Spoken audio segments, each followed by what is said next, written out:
Thank you so much for being here. Really appreciate the support, the interest into the program, and especially as we get kicked off here.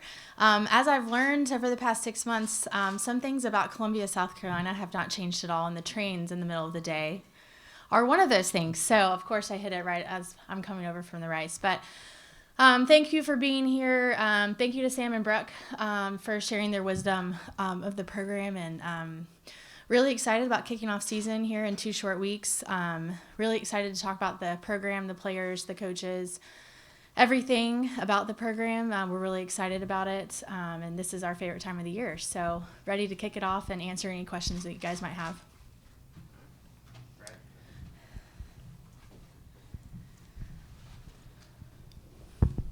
Coach, I know we talked before the end of the fall, but now that you're into spring and all that, where do you see as your strengths of the team, and are there still some question marks you have, a week or two away from the start of your season? Yeah, I think there's always question marks getting into any team, any season, so I'll get to those in a minute, but I think something I'm really excited about in general is our pitching staff. We've got 5 arms this year, which, to be honest, is probably a little skim, a little short. I think in the future teams we're planning to have a bigger staff. But, kind of looking at the 5 that we have, I think I'm really excited about staffing it. I think if you follow us all season long, you're going to see that we really play to the matchup. We staff the games. You're going to see all 5 of them on the field. So just usage and innings, I think we'll spread out early in the year. We play a lot of games through February. So really excited about the pitching staff, really excited about our leadership. We've got a lot of experience on the field, whether that's experience that's been here or other places. Really excited about Brooke's senior year, the leadership that she's provided in the middle of the field for us, and just the level of play that she's had since we got here in August has been great. So really excited about that. Just really excited about the experience, the veteran players that we have. Question marks, I think the offense will develop itself as we go. I think we're still trying to figure out what that looks like. We've got a little bit of everything. We've got speed, we've got power, really dynamic through the order. I think, just how the order flows and rolls and where people will be placed, I think we will really feel that out as we get going through February, and just learn, and let them trust themselves in certain situations. So I think that's probably the biggest question mark at this point, is what the offense will look like going into SEC play. But I do think we've got some time through February to figure that out. The last couple of years around here, there's been kind of a workhorse pitcher. Mm-hmm. You touched on your staff having 5 ladies who can go out there. What are kind of the advantages of having one big pitcher like South Carolina's had, mm-hmm. versus having a staff? What are the advantages of having a staff over? I mean, I definitely think that we've got arms that can be a workhorse if that's the strategy that we choose. It's not the strategy I prefer at this point in our game. I think, we've just got so much data and so much information that we really have liked to progress into more of the matchup. Sam Gress has a ton of innings and experience at this point at a really high level. I'm really excited about her. I think we want her to throw more at the end, and just be able to spread out innings the first half of the season and be able to make sure we keep everyone as healthy as possible. I think Neely Lamb could take on a large amount of innings for us eventually as the season progresses. Jory Hurd, who's been here, and the really exciting thing about Jory is that she's progressively gotten better every year, and she's the best she's ever been right now.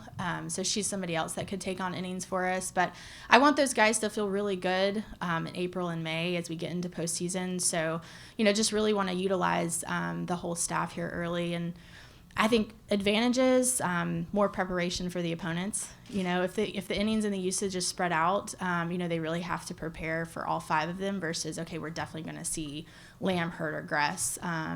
So I think that's an advantage just in preparation for opponents. So in your first year with a team, kind of what goes into building and managing the roster, and how's that going for you? Yeah, a lot goes into it. I just have to shout out the staff. Since the summer, they've worked really hard. And we put together a roster back in the summer that we felt like would be really good for year one for so many reasons. People that are passionate about this place. As you guys know, I am. This is my home. This is where I, grew up as a young woman and just really passionate about the brand. And so that really resonates for me. I want players that want to be here for their whole career. And that's something that I think we want to focus on moving forward is players that, are committed to what we're doing over time is really important. The staff has been really working hard into the future. Our roster is going to be bigger moving forward. So those things, you start working on now for the future, getting to know the players that are coming in the program next year, getting to know the freshmen, the true freshmen that were coming into the program. So, there's a lot of dynamics into that. For us, connections, relationships, interactions, all of those things have been super key since the summer. And just making sure that we share our vision for the program, what we see the program looking like moving forward, and making sure we're instilling that in all of those people every single day. So it's been high volume, high speed since the summer. I don't know if it'll slow down anytime soon, but we've had a lot of fun. And obviously, getting close to opening day, this is why you do what you do. So I'm reminded even more now, every day of, this is why we're here. We're getting close to playing. So. Mm-hmm. It seems like just yesterday you were having your introductory press conference. You were very emotional with a lot of pride. Your players alluded to the pride that they say exudes from you. So what's the day-to-day been like for you, and describe what you think the emotions are going to be like opening day, coaching here for the first time, leading the charge?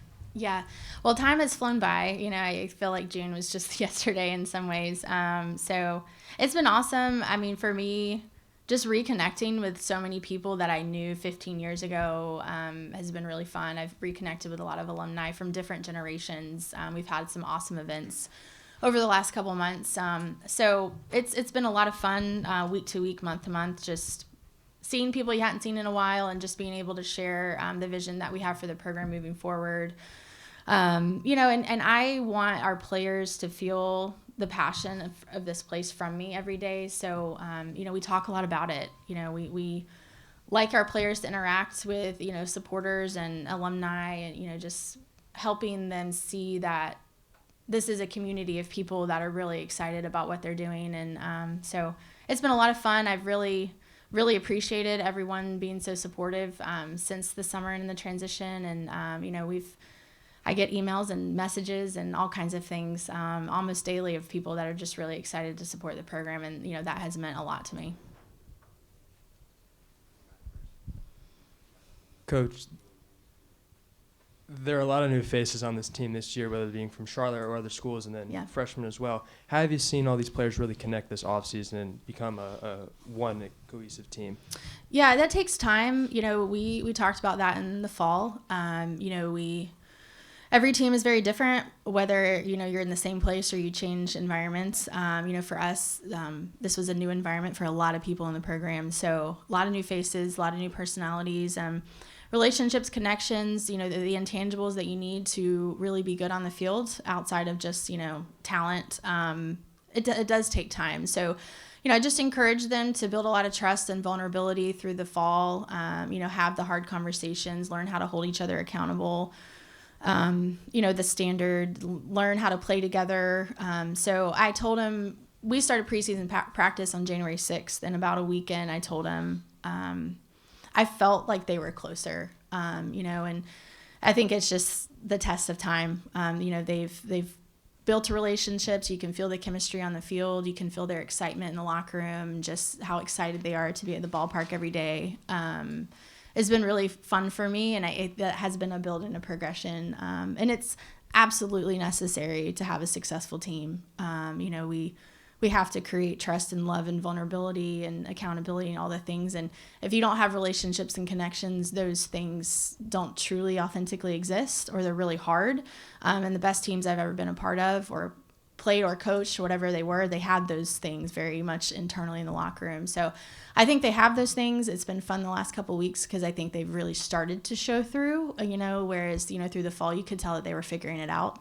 But but they're together.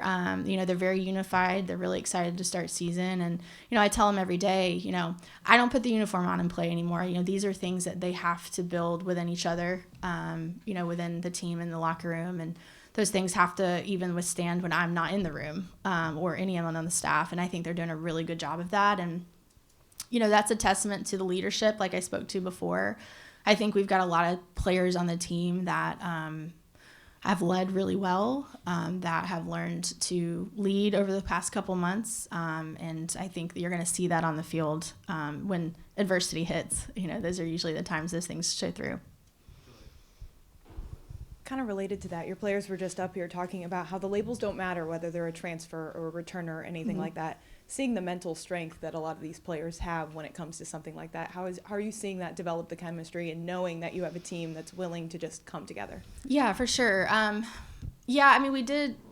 We'd had a lot of different identities, I think, in August, and, the goal was to come together and have one identity. And I think Brooke talked about it the other day with the team is, just figuring out as we get going here in season of, what our identity continues to be as a team. So I think we've broken through a lot of those previous labels and previous experiences and know that, hey, we're at Carolina now and, we're all together, one doing this together. So I think you have to break down those barriers, and we've worked really hard at that, and just moving forward together. And but I think you see it. I think you see it on the fields. I think you see it when things get really hard. That they feel like they really have each other and can really push through adversity. Mm-hmm. Coach, Brooke and Sam were up here. They kept emphasizing the passion that you have for the program. Mm-hmm. How do you feel that passion, the energy you bring, translate through your players can affect winning or affect that excitement and striving for greatness? Yeah, I think it's the belief that you have in who you are. So like for us, like we play in SEC, like it's the Premier League in softball. It's the Premier League in almost every sport, really. It's, the best of the best. And we embrace that. Like we see that as a great opportunity to move the program forward and, play really great opponents. And I was talking to someone the other day, just talking like if we don't play those games, if we don't play Texas and Oklahoma and Florida and Tennessee, if we're not in those games and give ourselves a chance to win those games, we're never going to be there. So like you have to embrace that. You have to embrace the hard. And I think the belief that you have in the logo that you wear is huge. Like they can never feel like our logo or our brand is lesser than anyone we play. And we do have a lot of team conversations about when the game starts, like the game doesn't know. Like the game doesn't know whether, you're this opponent or that opponent or who you're playing. And so like we try to stick really hard to the processes and the systems and the way that we play the game all the time, no matter who we're playing, to protect ourselves from, beating ourselves or playing down to an opponent or being intimidated by an opponent. So, when you're building a program and you're building championship mentality, all those things really matter. And so I think the passion that I see in them, the passion that they feel from me is translating into a belief into our logo, who we are, and the fact that we can beat anyone that we play. And you're going to see us play the same game the same way, no matter who we're playing, whether it's Virginia, Oklahoma, Texas, St. Francis, anyone on our schedule. It's just really important that we approach the game very consistently and believe in ourselves. Mm-hmm. Yeah, kind of going off that, when you're trying to put together a roster initially, what is that main selling point as you being, playing at South Carolina and stuff? What do you try to make that selling point to the players of, why South Carolina can be that place for them? I think it's a holistic concept that, when you get a player on campus, a recruit and their family on campus, it's the feelings that they get with the people that they spend time with. And so for us, like, it's just really important that, we showcase obviously our wonderful facilities, but more importantly, just the people that are in the program, that surround the program, that really believe that this softball program, this athletic department is premier and it's championship and it can do really great things. So you want to instill that feeling in everyone that walks through your door, so that they leave Columbia feeling like, man, like I want to be a part of that. It's like an emotion, it's a feeling attached to, the people that they spend time with. And then, one day we look up, years later, and it's like we've won championships and we have trophies and, just really a lot of excitement about the product that's on the field. But I think it starts with just making people feel the same passion and vision that you have for the program, and people attach themselves to those feelings. They that's what they want. They want to go somewhere that, there is a lot of excitement and expectation and vision. So that's what we've done, and we'll continue to try to do that, as we work through the recruiting cycle, our current team, just everybody that we're bringing into the program here in this first chapter. All right. Thank you, Coach. Thank you, everyone. Yeah. Thank you guys so much.